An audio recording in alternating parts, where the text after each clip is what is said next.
Brought to you by Black Magic Design, the world's highest quality products for the feature film, post and broadcast industries. blackmagicdesign.com. And by the Tonkawa Film Festival, celebrating short films from around the world. tonkawafilmfestival.com.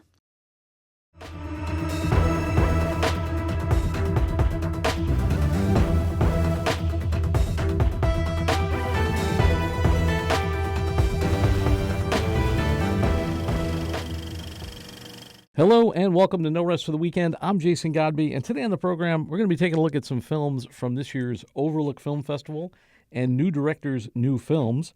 Joining me in the studio, the man, the myth, the legend, you know him, you love him, Mr. Yasin Lago. Hello, hello, hello, world. You saw some movies, man. A couple. One or two. It was interesting because new directors, new films is up here in New York. Overlook Film Festival takes place in New Orleans. Yeah. It's a big horror festival. Oh, yeah. But this year we had some unique crossover. Yes. And we'll talk about that in a minute. But first, let's get into it because Overlook, big horror film festival, and they had some big horror films. Yes. This one you caught up here, though. Yeah. Actually, I saw this. I had a premiere. There was a premiere at the Japan Society. I took advantage of the Q&A also that they were having at the time. And the movie is Exit 8 out of Japan, liminal space horror film. It's based on a video game. It's based on a video game. I would say, I want to say a popular video game, but Were it's you popular familiar? amongst... I was not. I am not a gamer, but from what I understand, it is popular with the intense gamers, I think, and possibly the lo-fi gamers. It does have a fairly big following. Not only is it a video game, but it falls within the kind of the new thing in horror, which is kind of coming out now more often than maybe it was before, which is liminal space horror. People stuck in a large space with no way out. And quite possibly in the space with a entity that they can't explain. Right. We talked about this in our preview episode. Yes. And everyone has had this nightmare about our own New York City subway. Yes. Yes. As far as these tunnels that just go on and on and on, and you think you've come to the end of it, and you turn a corner, and there's another tunnel. And it's sort of this very reminiscent of Times Square. Yeah, it's a strange, monotonous nightmare. And this movie consists of just that. There's a young man on his way to a temp job. He gets a call from his partner that puts a little pressure on him, and that seems to sort of be a catalyst for him then being caught in a endless loop within 4 subway tunnels and can't seem to find the way out. There's a sign that points to the exit, and it should be Exit 8. Instead, it becomes Exit 0, and you have to sort of, in an escape room type of aesthetic, you have to figure out what in the hallway is an anomaly. And that's another strange thing, is the sort of invisible intelligence. Even though it seems to be this sort of like dimensional anomaly mistake, at some point next to the wall where the exit is a sign that explains the rules of how to escape the tunnels, and it basically lines up how you're going to see anomalies. If you see the anomaly and you proceed down in the tunnels, you will then return again to the beginning, and you have to do this until continually do this until you see Exit 8. It sounds like almost like a literal translation of a video game, because it's very much pattern recognition and things like that. Absolutely. It's very faithful to the video game.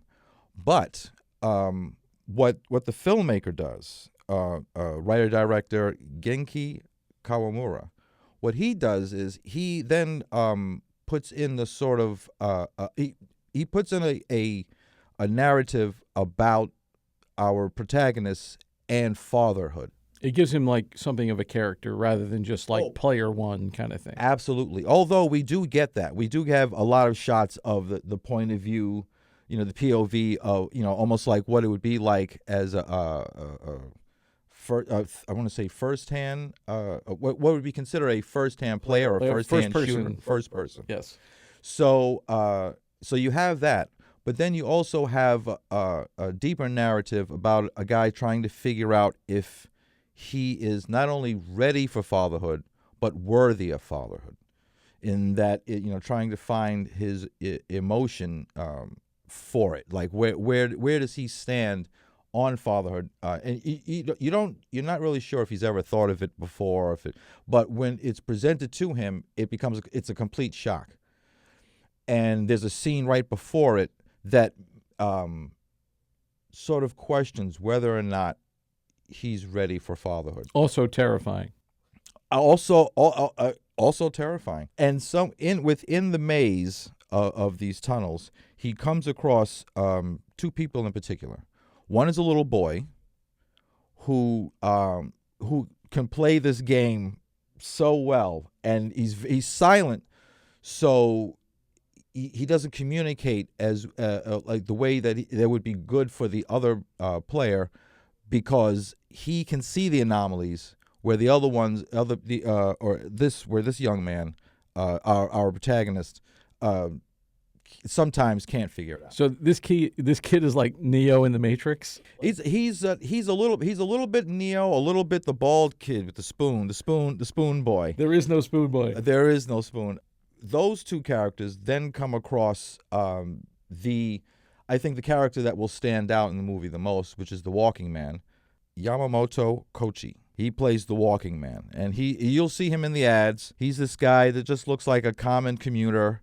He's just walking along, and every so often he'll just do his regular path, but every so often we'll come off the path, and we'll be standing right behind you, and he's there, and he's smiling, and sometimes he's not smiling. They did a great ad campaign with him around New York City in the subways. It was perfect. Yes. It was. What a great sort of guerrilla marketing thing to do. Yeah.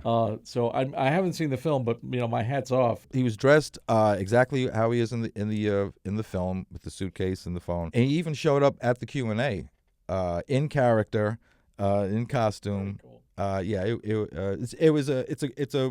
It's a really cool movie. Check it out. If you don't catch it in theaters, that's okay, because you'll want to play the game yourself. You'll watch it over and over again. You'll watch it over and over again to look for the anomalies. Right. And then to also figure out some stuff that he doesn't flat out explain when it comes to the main character figuring out about his where he is on fatherhood. I don't want to spoil anything, but the characters you should really kind of pay attention to and understand that it's a time-space dimension that they're in, and that they're not in just linear. It's like it mixes time and space. Yeah, it's very much like a lot of movies. They have like sort of the physical plot, the physical journey, right, and then like the metaphysical journey or the existential journey of the character. Yes. I mean, to me, most video games movies are not good. Like there's a lot of bad ones out there. Yeah. But this one, it looks like it embraces the source material, absolutely, but adds something to it to make you care. This one, and I think Iron Lung was also did try to do that, try to cross that bridge, in that you're not just watching a video game. You're getting into a narrative. You're getting to the story of people that it's are not caught just in a Twitch situation. streamer kind of thing. No. This isn't. All right, very cool. It sounds like a solid recommendation. What's the scare factor on this? On a scale of like 1 to 5, how scary was it? There's some jump scares. It's not bloody. It's not gory. It's creepy. It's freaky, and at some point, you too will be caught in the maze. Like you will. There's a certain amount of frustration, and to the point of madness that the protagonist goes through, trying to get out of this maze, and then realizing that he can, and that if he doesn't play the game right, that he will just start again, and he may be trapped in there forever. And so there's this borderline madness factor to it that the audience gets caught up in too. It's like, oh my God, I've got to get out. I've got to get out of here. So the it scare works. of like, will I ever make it out of here? And then, or will I go crazy before I can make it out of here? Exactly. All right, very cool. Yeah. All right, so what do you got? What do you got up for us next? So then the next one is kind of if you were looking for blood, you were looking for gore, you were looking for, say, splatterfest horror. Then we move to the next feature, which is Faces of Death. Now, we talked about this also on the preview episode, and this movie, as I understand it, is a reboot of sorts, Right. from a series of films that started in, I want to say, 1978, and these horrific acts of violent death that happened. And I mean, we talked a little bit about it before, but I was interested to see, like, where does this movie, like, how do they work it? Like, how do they make this work? Yeah. Well, Because okay. it's not what the previous movie. It's not just part, 5 or whatever. Well, first, let me explain Faces of Death, the 1978 version, which is a documentary style film about different facets of death, different ways people die, different ways death happens for living beings, and it was everything from beheadings to animal sacrifice for dinner to accidents, public accidents, police procedures that go, horribly violent. Were these actual incidents captured on film, or were they reenactments of these things? Now, here's the thing. When you watch the film, they play it as if this is actual stuff that we've caught, that we've seen, that we are showing you, that no one wants for you to see, that is banned in 52 countries. It wasn't actually banned in 52 countries, but it turns out that quite a few of those scenes were reenactments, that they were actually not captured This was a big scenes of violence. For those of you who are fellow members of Gen X, you probably remember these from when you were a kid. Yeah. And it was like a taboo kind of film that your parents wouldn't want you to see, but you maybe could, sneak it down in the basement and watch it in the VCR. It was a very popular VHS. Yeah, it was the horror movie version of Go Run Up to the Haunted House and Ring the Bell. Right. If you had watched all of these other horror movies, then this was sort of the next level of horror fandom. Now that was 1978, and like they promoted, it was banned in these many countries and all sorts of whatnot. And basically, what it did do was get people to come see it, people to rent it, and people to talk about it. Now, with that said, and there were 7 of those movies. We cut to nearly 50 years later. We're almost at 50 years later, and now this movie comes out, which stars Barbie Ferreira, who you might know from Euphoria. She plays a content moderator for a TikTok type website.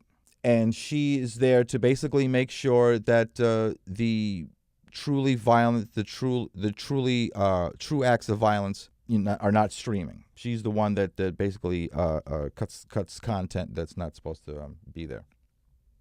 And comes across a video that at first, the first video looks like normal, or rather, it looks like a setup. It looks like a recreation, and so she lets it pass.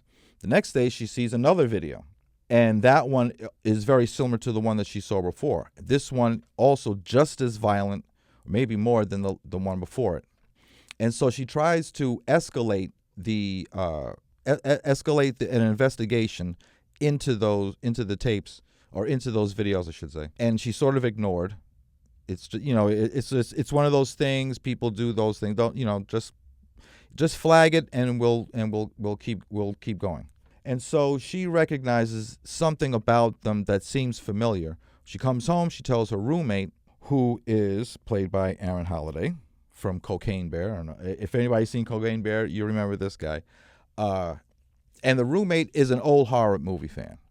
So in his old VCR collection, he has the Faces of Death, because if you're an old movie horror fan, then that's one of those ones you got.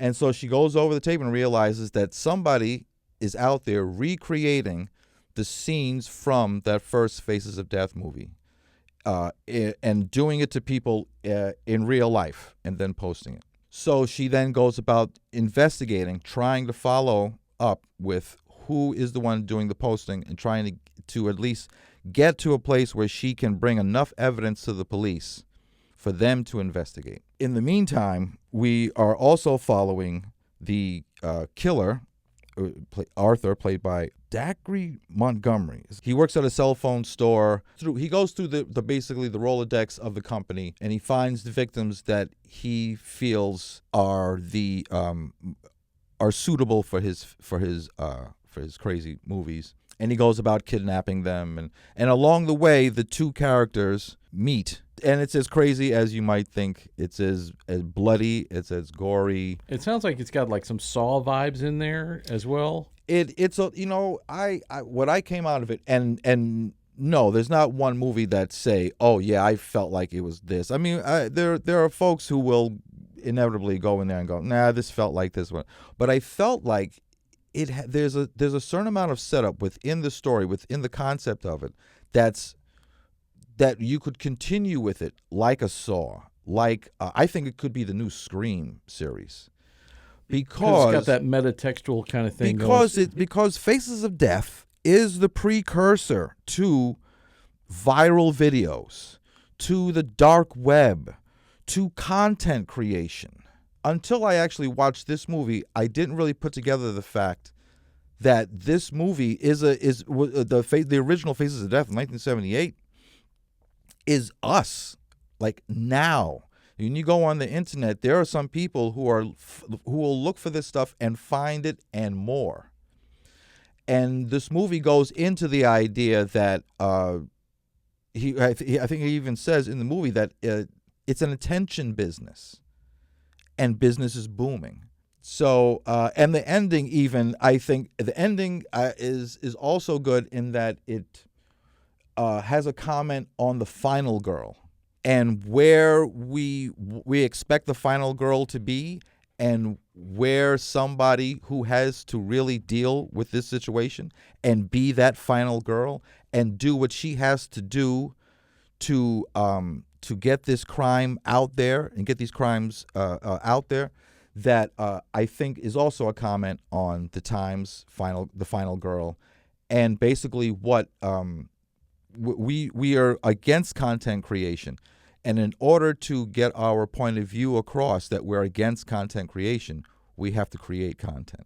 Interesting. All right. But it sounds like it was really clever. Like it sounds like Yes. it's a really clever take on the material. Yeah, it has some room to do more. It has some room to expand, I believe. I'm assuming they want to reignite this as a franchise. I would think. I mean, it comes from a franchise, right? So and like I said, there's everything old is new again. There's that, and it's so meta that I think where Scream is sort of kind of recycling its concept, I think this one has a new concept that needs to be explored. And it's the viral video, and how much of it is us, and how much of it is the internet. All right, so we got another film to go here. Now, this film was at both Overlook and at New Directors, New Films. Leviticus By writer-director Adrian Chiarella. It stars Joe Bird. It stars from Talk to Me. Stars Nicholas Hope. That some Australian crime cinema fans might remember from Bad Boy Bubby. And it stars Mia Wasikowska. Sure. Yeah, because yeah. And you know her from Tim Burton's Alice in Wonderland and Crimson Peak, which is a favorite of mine, who plays Joe Bird's mother. This is a queer coming-of-age horror drama. This is another one that it's a horror movie, but it really employs a great love story between two boys who are figuring themselves out. This kid, him and his mother, Joe Bird's character name, and his mother moved to this Australian town after a little bit of some trauma from someplace else that they're trying to get over. But they move to this Christian conservative town, move into the church, and kind of get with the community because that's what they're looking for, community. He doesn't find it necessarily with the church folks, but he finds a friend in this kid named Ryan, which is played by Stacey Clausen. Most folks won't know him here. He's big on Australian television. But you'll recognize the fact that this kid is a Heath Ledger doppelganger. He's got great energy. He's a really good actor. I don't want to just put him off as just some lookalike. But the two of them instantly click, and Naim figures that he's got himself a secret friend, because they have to keep it secret, especially in this town. Somewhere along the line, he goes back to try and do another rendezvous with Ryan, and finds that Ryan is having a thing with the pastor's son, the local pastor's son.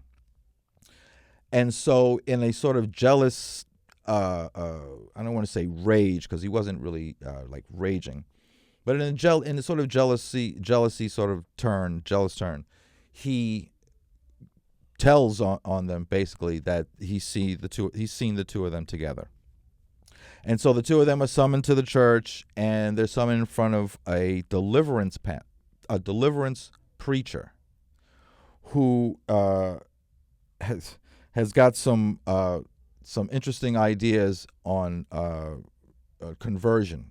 I see where this is going. Yeah. So instead of them going to some sort of camp, he prays over them. But it's not just a prayer. At some point it's a prayer, but then he pulls out this lighter and he does a sort of ritual, does some sort of it sounds like a prayer, but it's like a spell. And they instantly start convulsing, they start writhing around, and something is happening to them. The next day, when Naim tries to go and speak to Ryan, he tells him he doesn't want to speak to him, he doesn't want anything to do with him, and he's sort of in this sort of state, this traumatic state, him and the pastor's son. Turns out, because eventually something happened to the pastor's son that we'll believe, but basically what is happening is once the spell is done to you, whoever it is that the person desires, whoever it is that they long for the most, is the person that comes to them when they least expect it to try and kill them, because it's not actually them. It's a shape-shifting entity that will take the form of whoever it is you desire, and whoever is under the spell. So they will change. This being, this entity, will change whenever it needs to, and the longer it's around, the more it knows this other person to mimic, and will trap you like no matter what the level of escape that you try and do. There's no way to escape this being. And eventually Naim gets caught up in it, and both Naim and Ryan try to figure out exactly how to stop this being from trying to kill both of them. That sounds really interesting. It's interesting both in that the story of the two boys are very well established. It's one of those stories that if it didn't have the horror element in it, it would still be an interesting story. It would be a coming of age story. Yeah. And a love story. And a love story. And a well told one. But then you have this factor of this, and a brutal entity, this a wrath type of being that will try and kill you in ways that is just horrific. Like, who thinks of that? Wow. to try and kill somebody with? It's really good. As far as like, is this scary? I'll just say this: there was a man sitting next to me who had a crisis. There was one scene in particular, a jump scare, where the man hit the seat. I mean, he literally like leaped out of the seat. So there's at least two of those Okay. And that one, but I'm sure he like sprained something jumping out of that seat. But Leviticus, yeah, Leviticus. It was shown at Overlook, the Overlook Film Festival. It was also the opening night film to new directors' new films. And they usually have a pretty good beat on that. Like they usually pick, really films that are going to be out there. So that's definitely one to look for. We also have an interview with Adrian Chiarella from New Directors, New Films. You can check those out. They're up on the YouTube channel. All right, so that's all we got for you today. Thanks so much for taking this trip down the rabbit hole. For more content, visit norestfortheweekendpodcast.com.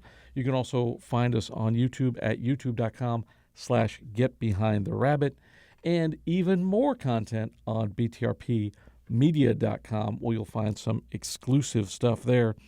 And I'd like to thank Yasin Lago for this episode, and also our sponsors, Black Magic Design and the Tonkawa Film Festival. For Behind the Rabbit Productions and the BTRP Media Network, I'm Jason Godbey. Thanks for joining us. We'll see you next time. This is the BTRP Media Network.